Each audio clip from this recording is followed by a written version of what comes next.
asal-muasal berdirinya Kota Tebing Tinggi.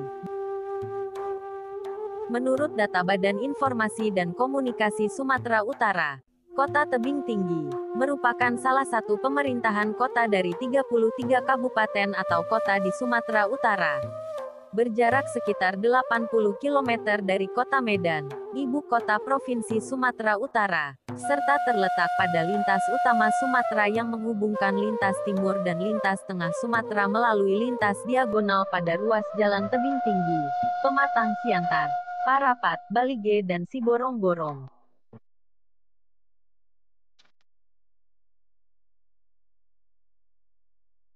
Di tebing tinggi terdapat 4 sungai yang mengalir dari barat menuju timur. Keempat sungai tersebut adalah Sungai Padang, Sungai Bahilang, Sungai Kalembah, dan Sungai Sibaran.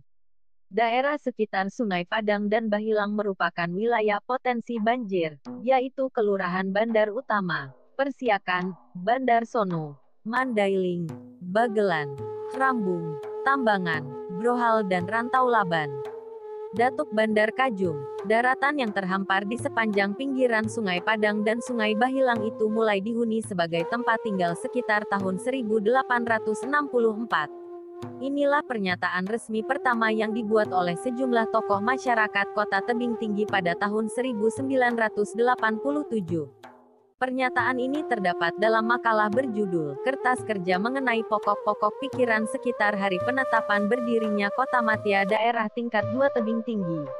Makalah ini kemudian dijadikan sebagai perda yang menetapkan bahwa awal berdirinya Kota Tebing Tinggi adalah tanggal 1 Juli tahun 1917. Dalam makalah itu dipaparkan bagaimana perkembangan daerah ini pasca tahun 1864. Di mana dalam tahun berikutnya, berdasarkan penuturan lisan, seorang bangsawan dari wilayah Bandar Simalungun, sekarang masuk wilayah Pagurawan, bernama Datuk Bandar Kajung bersama pengikut setianya menyusuri Sungai Padang untuk mencari hunian baru, hingga kemudian mendarat dan bermukim di sekitar aliran sungai besar itu. Pemukiman itu bernama Kampung Tanjung Marulak, sekarang Kelurahan Tanjung Marulak, Rambutan. Sayangnya, kehidupan bangsawan dari bandar ini tidaklah tenteram, karena dia terus saja diburu oleh tentara kerajaan raya. Maka, Datuk Bandar Kajung memindahkan pemukimannya ke suatu lokasi yang persis berada di bibir Sungai Padang. Pemukiman itu merupakan sebuah tebing yang tinggi. Dia dan para pengikutnya mendirikan hunian di atas tebing yang tinggi itu sembari memagarinya dengan kayu yang kokoh. Pemukiman Datuk Bandar Kajung inilah yang sekarang berlokasi di Kelurahan Tebing Tinggi Lama, Padang Hilir dan kini menjadi lokasi pemakaman keturunan Datuk Bandar Kajung, kemudian yang diyakini sebagai cikal bakal nama Tebing Tinggi. Pada masa itu, tentara dari Kerajaan Raya suatu kali kembali menyerang Kampung Tebing Tinggi untuk menangkap Datuk Bandar Kajung. Tetapi karena tidak berada di tempat, Datuk Bandar Kajung yang bergelar Datuk Punggawa ini selamat. Sedangkan keluarganya, bersama pengikutnya, melarikan diri ke perkebunan rambutan yang saat itu di bawah kekuasaan kolonial Belanda. Dibantu oleh Belanda, Datuk Bandar Kajung pun mengadakan serangan balasan terhadap tentara kerajaan raya ini. Dalam peperangan itu, ia bersama pengikutnya berhasil mengalahkan penjajah. Setelah suasana kembali aman, untuk tetap menjaga ketentraman daerah itu, Datuk Bandar Kajung pun mengadakan perjanjian dengan Belanda. Oleh Belanda, daerah kekuasaan Datuk Bandar Kajung ini dilebur menjadi wilayah taklukan Kerajaan Delhi. Penandatanganan perjanjian itu dilakukan Datuk Bandar Kajung dan Belanda di sebuah sampan bernama Sagur, di sekitar muara Sungai Bahilang. Adalah Datuk Idris Hud bersama Adnan Ilyas Der, Mulia Sianipar Amirullah, Kasmiran, Junjung Siregar, Mangara Sirait, Syahnan dan Oka Sirajul Abidin yang membuat kertas kerja itu dan berusaha menggali sejarah berdirinya Kota Tebing Tinggi. Namun, sebagian besar tokoh ini sudah wafat, sehingga kalangan generasi muda merasa kesulitan untuk melacak akar historis daerah yang bergelar Kota Lemang itu. Salah satu di antara tokoh itu yang masih hidup adalah Mangara Sirait, mantan anggota DPRD Tebing Tinggi, yang kini bermukim di belakang LP Tebing Tinggi.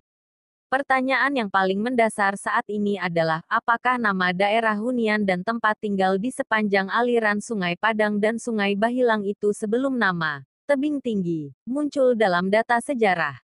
Kerajaan Padang jauh sebelum ada Kampung Tebing Tinggi. Sepanjang aliran Sungai Padang dari hulu hingga hilir, daerah itu merupakan wilayah kekuasaan Kerajaan Padang. Kerajaan ini dulunya merupakan daerah otonom di bawah Kerajaan Delhi yang berpusat di Delhi Tua. Jelas Amiruddin Damanik yang merupakan mantan penghulu pada masa penghujung berakhirnya kerajaan itu menjelang kemerdekaan Republik Indonesia. Pusat kerajaan ini, lanjut dia, berada di Kampung Bandar Sakti, sekarang Bandar Sakti, Bajenis, Tebing Tinggi, yang merupakan pelabuhan sungai dan menjadi pusat perdagangan Kerajaan Padang dengan kerajaan lain. Waktu itu sungai merupakan sarana transportasi utama, jadi wajar kalau ibu kota Kerajaan Padang berada di tepian Sungai Padang. Terang laki-laki yang terlihat masih memiliki ingatan kuat meski fisiknya sudah sepuh. Pusat administrasi Kerajaan Padang berada di sebuah bangunan bergaya arsitektur Eropa yang saat ini menjadi markas Koramil 013, di Jalan KF Tandean. Bangunan itulah yang menjadi saksi bisu keberadaan Kerajaan Padang. Sedangkan Istana Raja, lokasinya tidak berapa jauh dari pusat administrasi kerajaan. Seingat saya, dulu istana itu masih ada di belakang Panglong, bersisian dengan Jalan Dokter. Kumpulan Pain dan masih terlihat dari persimpangan Jalan KF Tandean.